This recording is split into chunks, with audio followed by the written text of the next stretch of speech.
Chicken rap Mediterranean స్టైల్‌లో ఎప్పుడైనా try చేశారా? దానికోసం నేను కొంచెం చికెన్ బ్రెస్ట్ తీసుకున్నాను. దాంట్లో salt, pepper, olive oil and కొంచెం షవర్మా మ్యారినేట్ ఏసుకొని మిక్స్ చేసుకున్నాను. దీన్ని 475 డిగ్రీస్‌లో 20 మినిట్స్ కుక్ చేసుకోవాలి.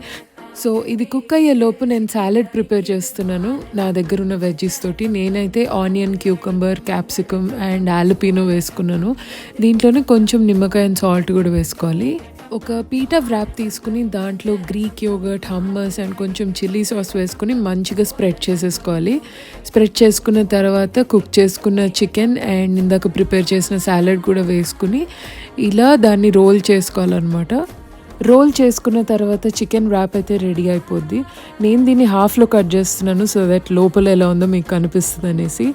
ఈ చికెన్ ర్యాప్ చేయడానికి నాకు ఓవరాల్గా 20 మినిట్స్ పట్టింది అంతే. So very easy and very healthy.